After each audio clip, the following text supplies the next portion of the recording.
একটা লড়াই হয়েছে ফেসিবাদের বিরুদ্ধে, আর একটা লড়াই হবে দুর্নীতির বিরুদ্ধে ইনশাআল্লাহ।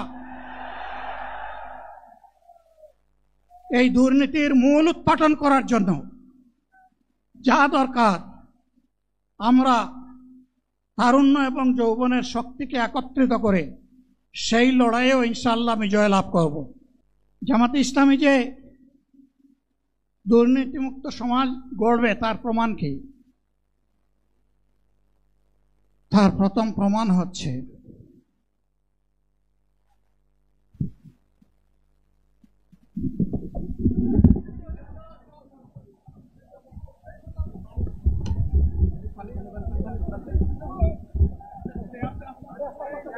আপনারা অবস্থান করুন যার যার জায়গায়।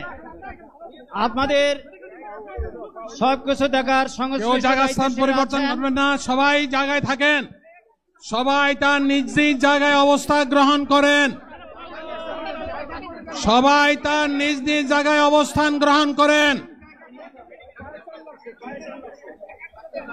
আপনারা নিজ নিজ জায়গায় থাকুন। মহান রাব্বুল আলামিনের একান্ত মেহেরবানিতে আমাদের প্রোগ্রাম আলহামদুলিল্লাহ, শুকরান, আলহামদুলিল্লাহ কাসিরান।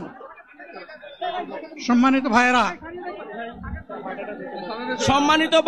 আপনারা সম্মানিত ভাইরা, আল্লাহ রাব্বুল আলামিনের রোশের মেহমানিতে গরমের সদরে মাহফিল মুহতারাম আমিরে জামাত অচিরেই সুস্থ হয়ে যাবেন ইনশাআল্লাহ। আমি আল্লাহ তাআলার শুকরিয়া আদায় করি, আল্লাহ তাআলার শুকরিয়া আদায় করি আবার আপনাদের সামনে দাঁড়াতে পেরেছি। আমি বলেছিলাম দুর্নীতিমুক্ত বাংলাদেশ ইনশাআল্লাহ সবাইকে নিয়ে আমরা গড়ব। আমরা কথা দিচ্ছি, বাংলাদেশ জামাত ইসলামী যদি আল্লাহ তাআলার মেহেরবানি এবং সরকার জনগণের ভালোবাসা নিয়ে সরকার গঠন করে, তাহলে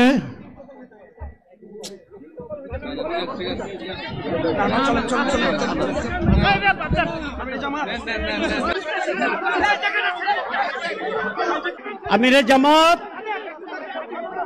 একটুখানি অসুস্থ হয়েছেন, গরমের কারণে হয়েছে, কিন্তু উনি বারবারই চেষ্টা করছিলেন বক্তব্য দেওয়ার জন্য। ডাক্তাররা বলছেন ওনার আর বক্তব্য রাখা ঠিক হবে না। আলহামদুলিল্লাহ। আরে আল্লাহ যত সময় হায়াত দিয়েছেন, আল্লাহ যত সময় হায়াত দিয়েছেন তত সময় মানুষের জন্য লড়াই করব ইনশাআল্লাহ। এ লড়াই বন্ধ হবে না। বাংলার মানুষের মুক্তি অর্জন হওয়া পর্যন্ত আমাদের লড়াই অব্যাহত থাকবে। বলছিলাম জামাতে ইসলামী যদি আল্লাহর ইচ্ছা এবং জনগণের ভালোবাসায় বাংলাদেশের মানুষের সেবা করার সুযোগ পায়, তাহলে মালিক হবে না, সেবক হবে ইনশাআল্লাহ। আজ আমি ঘোষণা দিচ্ছি, লক্ষ জনতাকে সাথে নিয়ে বাংলাদেশ জামাতে ইসলামী থেকে যারা আগামীতে সংসদ সদস্য হিসাবে নির্বাচিত হবেন, যদি আল্লাহর ইচ্ছায় জনগণের ভালোবাসায় বাংলাদেশ জামাতে ইসলামী থেকে সংসদ সদস্যরা নির্বাচিত হয়ে সরকার গঠন করেন, তাহলে কোন এমপি, কোন মন্ত্রী আগামীতে সরকার কিন্তু প্লট গ্রহণ করবে না। কোন এমপি এবং কোন মন্ত্রী ট্যাক্সবিহীন কোন গাড়ি চড়বে না। কোন এমপি এবং কোন মন্ত্রী তার নিজের হাতে কোনো টাকা চালাচালি করবে না। কোন এমপি এবং কোন মন্ত্রী যদি তার নির্দিষ্ট কোনো কাজের জন্য বরাদ্দ পেয়ে থাকেন, কাজ শেষ হওয়ার সাথে সাথে বাংলাদেশের 18 কোটি মানুষের কাছে তারা তার প্রতিবেদন তুলে ধরতে বাধ্য হবে। সম্মানিত বন্ধুগণ, চাঁদা আমরা নিব না, দুর্নীতি আমরা করব না, চাঁদা আমরা নিতে দেব না, দুর্নীতি আমরা সহ্য করব না। এই বাংলাদেশটাই আমরা দেখতে চাই। যুবকদেরকে আমরা স্পষ্ট ভাষায় বলতে চাই, বন্ধুগণ তোমাদের সাথে আমরা আছি। আমি আজকে জামাতের আমির হিসাবে এখানে কথা বলতে আসিনি। আমি এসেছি বাংলাদেশের 18 কোটি মানুষের একজন হয়ে কথা বলতে। আমি শিশুদের বন্ধু, আমি যুবকদের ভাই, আমি বয়স্কদের সহযোদ্ধা, আমার বোনদের আমি ভাই। সুতরাং তাদের মুক্তির জন্যই আমি দায়িত্ব নিয়ে আজকে এখানে দাঁড়িয়েছিলাম। আল্লাহর ইচ্ছা শরীর আমাকে সাময়িকভাবে সহযোগিতা করে নাই, এটাও আল্লাহর ইচ্ছা যে এখন আল্লাহ আমাকে কথা বলার সুযোগ দিচ্ছেন। আমি বলতে চাই, বাংলাদেশের নির্দিষ্ট কোন শ্রেণীর মুক্তির জন্য আমাদের এই লড়াই নয়। রাস্তার একজন পরিচ্ছন্নতা কর্মী, চা বাগানের একজন শ্রমিক, রক্ত পানি করা ঘাম জড়ানো আমার একজন রিক্সা চালক ভাই মাঠে ময়দানে বাংলাদেশের মানুষের মুখে যারা এক মুঠো ভাত তুলে দিতে চায়, আমার সেই কৃষক বন্ধুটি, আমি তাদের হয়ে আজকে এখানে কথা বলতে এসেছি। আমি কোন অভিজাত শ্রেণীর হয়ে এখানে কথা বলতে আসিনি।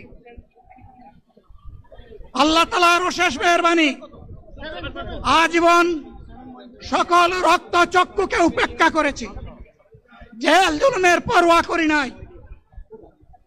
আমার আফসোস, 24 সালে জাতিকে মুক্তি দিতে গিয়ে যারা জীবন দিয়ে শহীদ হলো, আমি তাদের একজন হতে পারলাম না। আপনাদের কাছে দোয়া চাই, ইনসাফের ভিত্তিতে একটি দেশ গড়ে তোলার জন্য আগামীতে যে লড়াই হবে, আমার আল্লাহ যেন সেই লড়াইয়ে আমাকে একজন শহীদ হিসাবে কবুল করেন। সম্মানিত বন্ধুগণ, আমাদের প্রিয় শহীদ নেতৃবৃন্দ 2006 সালের 28 অক্টোবর থেকে শুরু করে পল্টন গণহত্যা, শাপলা গণহত্যা, সারা দেশের গণহত্যা, পিলখানার গণহত্যা, 24-এর গণহত্যা, এই গণহত্যা যারা করেছে তাদের সকলের বিচার বাংলাদেশের মাটিতে নিশ্চিত করতে হবে। এদের বিচারের দৃশ্যমান প্রক্রিয়া শুরু না করা পর্যন্ত পুরানা ব্যবস্থাপত্রে বাংলাদেশ আর চলবে না। এতগুলা মানুষ এমনি এমনি জীবন দেয় নাই, জীবন দিয়েছে জাতির মুক্তির জন্য। যদি বস্তাপোতা পুরানা সবকিছুই টিকে থাকবে, তাহলে কেন তারা জীবন দিয়েছিল? যারা ওই বস্তাপচা ব্যবস্থাপনায় বাংলাদেশকে আবার গড়তে চান, তাদেরকে আমরা বলি, জুলাই যুদ্ধ করে যারা জীবন দিয়েছে, আগে তাদের জীবনটা ফেরত এনে দেন। যদি শক্তি থাকে ফেরত এনে দেন। আপনারা পারবেন না, যেহেতু পারবেন না, কাজেই নতুন ব্যবস্থায় নতুন বাংলাদেশ গড়ে তোলা হবে ইনশাআল্লাহ।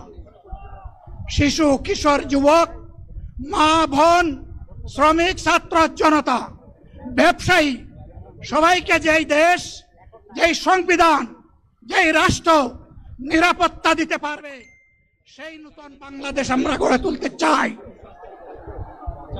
ভাইয়েরা, মহান আল্লাহর কাছে আবারও তৌফিক চাই। আপনাদের কাছে যে কষ্ট হয়েছে, আপনারা, আমি তো এখানে শান্তিতে বসাচ্ছিলাম আর চতুর্দিকে শুধু দৃষ্টি বুলাচ্ছিলাম। কি কষ্ট হচ্ছে আমার ভাইদের। প্রিয় ভাইরা, এই কষ্ট আল্লাহর জন্য। এই কষ্ট কার জন্য? ইনশাআল্লাহ আল্লাহ তাআলা আপনাদেরকে তার উপযুক্ত জাযা দুনিয়ায় দিবেন, আখিরাতে দিবেন। আপনাদের এই ত্যাগের বিনিময়ে নতুন বাংলাদেশ আমরা পেয়ে যাব। আসুন সেই নতুন বাংলাদেশের জন্য একবার স্লোগান দিয়ে শেষ করি। নারায়ে তাকবীর।